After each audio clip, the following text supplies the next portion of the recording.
waaw li ñuy njëkk a wax mooy nañ ñëw ci kaawu Layus parce que Sam Aviation lu tax Sam Aviation dafa am këru liggéeyukaay gu ñuy wax Ciment du Sahel ñi ko moom ñoom dañu am yéene yi jënd avion roplaan pour seen ay déplacement mais ni ñu ko xamee avion entretien wam ak yooyu yëpp dafa jafe léegi lan la ñu def mi ngi mel rek yow fi ngay liggéeyee tey nga jàpp ne li ngay dem ak di dikk bari na nga jënd benn oto bi nga jëndee oto gis ne li nga ciy def maanaam boo yeggee sa kër seen bureau nga gaaree ko soo noppee demaat sa kër diggante boobu dafay diis ci sa saxaaru poos léegi lan ngay def nga wut benn genre teg ko ci clando wala nga dugal ko ci Yango léegi nga wut sëfoor bu demee ba ñëw nga teg lu mel ni benn société boo xam ne luy daw la maanaam wala nga abonné ci Yango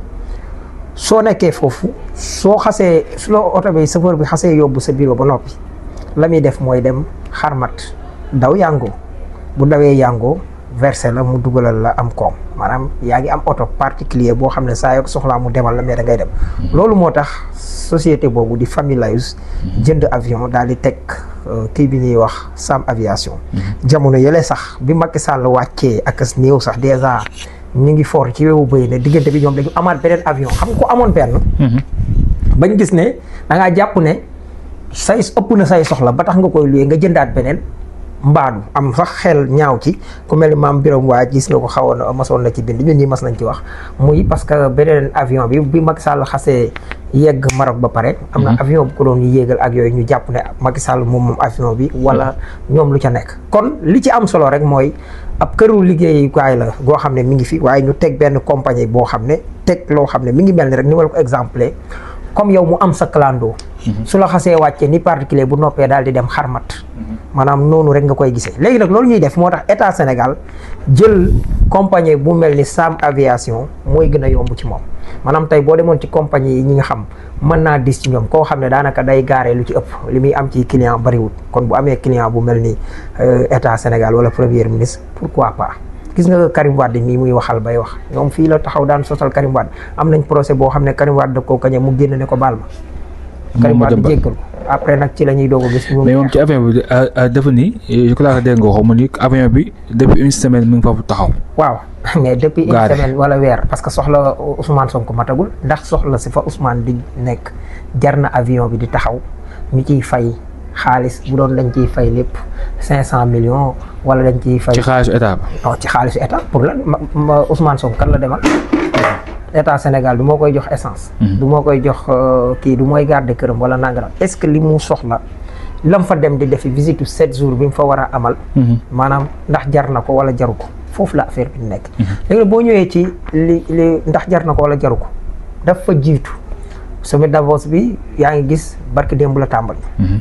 am na bis yi ko jiitu lan la ci doon def bi njëkk bi mu yeggee lu mu njëkk a def taxawul noppalu. dalal sénégalais yi nekk foofu gis nga yow woo naa Babacar mu wax ñu defal ñu compte rendu ku seetaan Galsen Célébrité da nga ko fa fekk. muy mu dalal sénégalais yëpp wax leen seen bëgg-bëgg ak nan lañ gisee Sénégal war koo jëflanteeg Siin. ñoom ñu wax ko am na ay homme d'affaires yu mu àndal. ak ñam fa fekk bi ñu waxtaanee moom ca suba ga loo gis.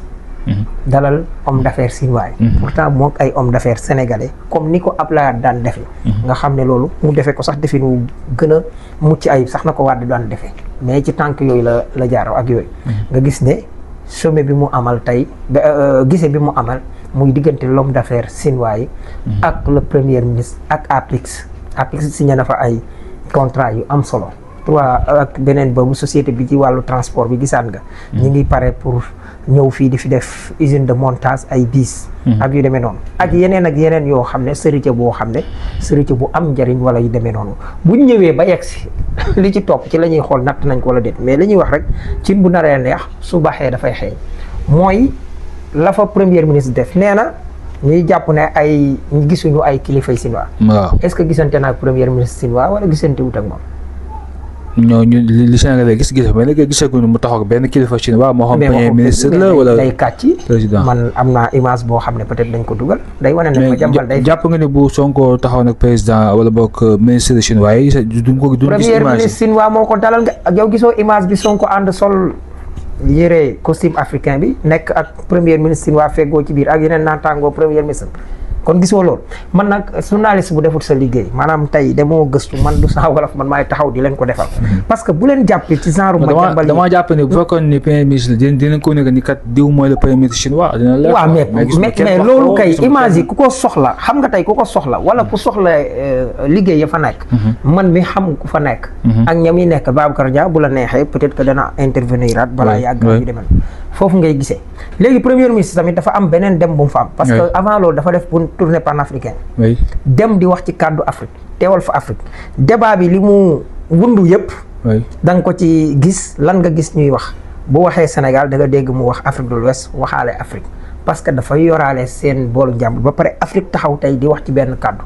muy loo xam ne jafe woon nañu trop depuis les jamono yi ñoom Ablaye Wade ak Thabo Mbeki ak yooyu nga doon gis Afrique doon waxee ci benn baat xam tey nga mënoon gis Olusegun Obasanjo new teewal leen fee wala Thabo Mbeki wala Ablaye Wade ak ñu demee noonu loolu yaa ngi ko tàmbali di gisaat beneen bi mooy bul fàtte ne premier ministre de la République du Sénégal la ñu wax waxuñ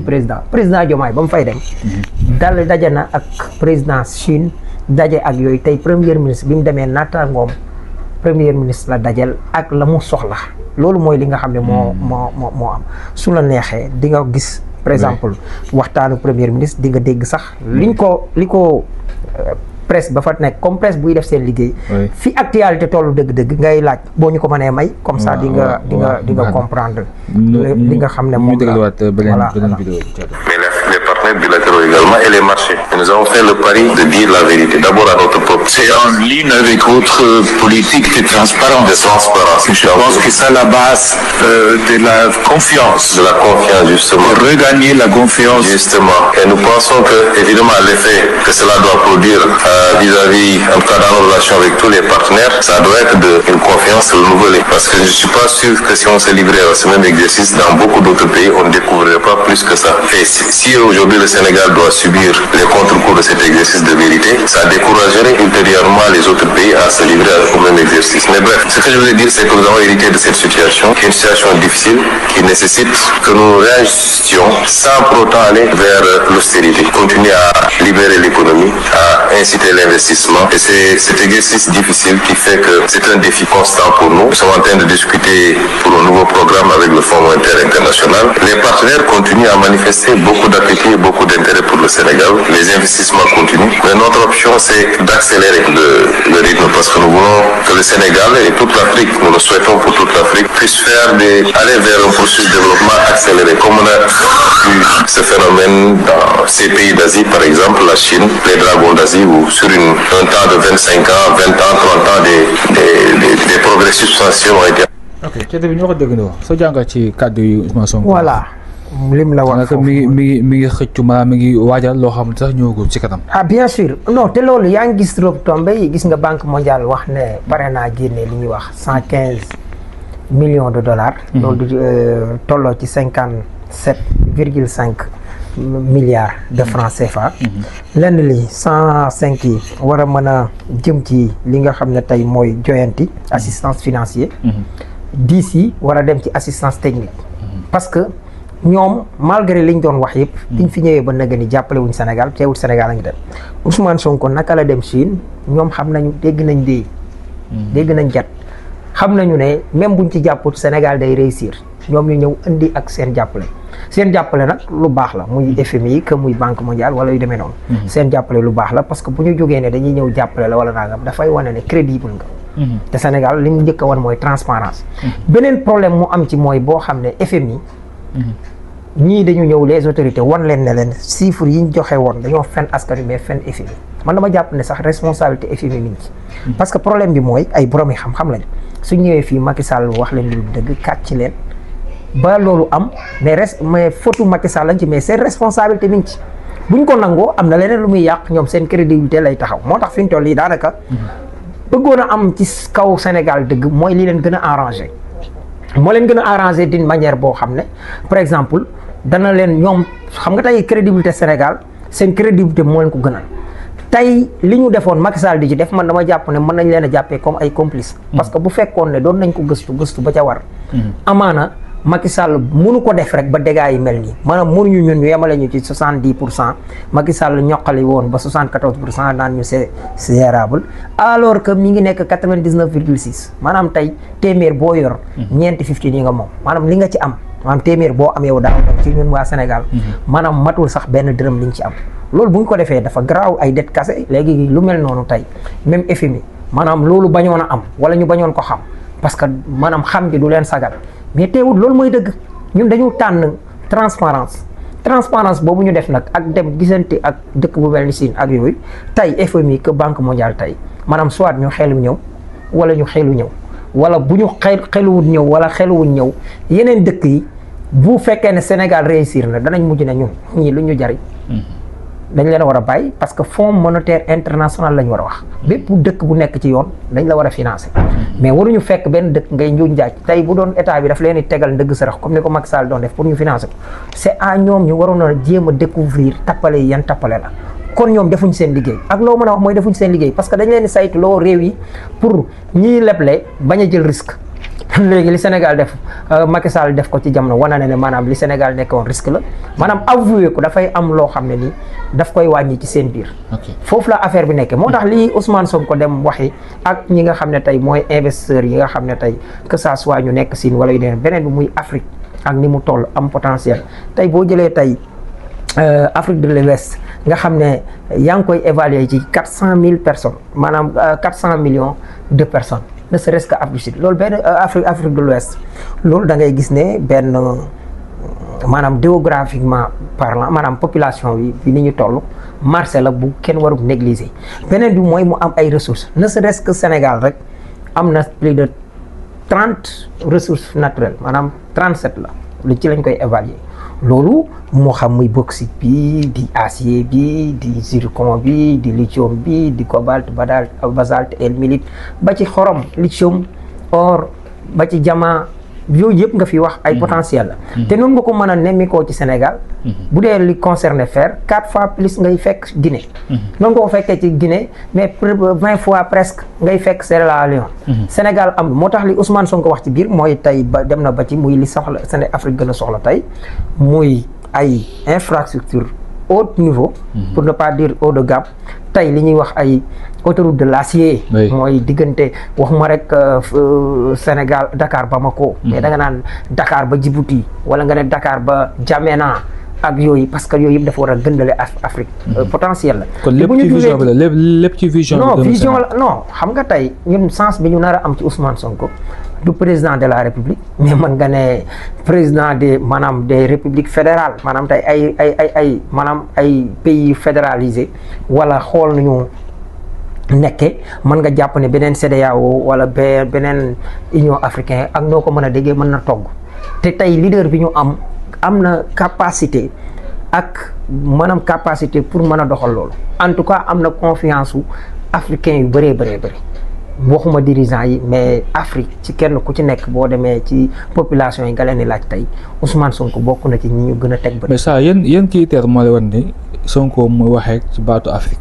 yan critère moo ko wan parce que nga dee ñuy Sonko dafa dem foofu waxee ci baatu Afrique. waaw critères yi yan critère moo ko wan dafa def tournée panafricaine nekkul loo xam ne dafa nekk titre boo xam ne dañ la fal comme tey ñu naan la. damay dégg ñu bëri ñu ko wax quoi. waaw non problème bi ci baatu Afrique. waaw baatu Afrique mooy nga dem au lieu nga waxal Sénégal rek mais nga wax ak pour Afrique yëpp. gis nga ko wala gisoo. mais ci yan critère nga waaw critères yooyu non waxuma la ne xam nga neewuma la lu ñu institutionnalisé la. nee naa la tey pays bee dem tey ni ñu xamee Ousmane Sonko niñ ko wóoloo est-ce que mas nañ koo wóoloo nit. xam nga tey dafa am li ñuy wax mi ngi mel ni Ousmane Sonko du président de la République. mais wóor na la ne moo ëpp légitimité populaire président de la République. est-ce que loolu war nañ ko wax. man maa koy wax président Diomaye amul problème. pour wax amul légitimité. kan amul légitimité. non da nga ne Ousmane Sonko moo ëpp légitimité Ousmane. populaire déglu ma li ma lay wax. waaw populaire laa la wax. waxoo légitimité léegi tout à l'heure. déedéet légitimité populaire laa la wax. populaire maanaam nit ñi nga xam ne dañ ko bëgg. mbooloo mi topp ci ginnaawam ak temps de mbooloo mi ko bëgg wala nangam du moom moo doon koo dire projet bi ñaata nit la jëloon du moom moo ñu wax ne président Diomaye moo ma gën. maanaam ci kàddu googu xanaa kon loolu nga wax mooy li Bachir Fama di wax naan Sonko day xool rek fu mbooloo mi gën a ëpp rek mu xool fu mu faree rek mu waxee. déedéet non mbooloo mi mooy xool fa Sonko nekk. Bachir Fama moo waxoon loolu nee na Sonko day xool mais Bachir Fama mën naa bañ a wax dëgg la preuve mi ngi noonu wax ay kàcc ba mu yóbbu ko ci loxoy. non leeragul dina leer. waaw non non waaw dama ne ay waxama ko fa yóbbu du mi ngi doon taxawaat di yattaat naan bu ma demee ba juum.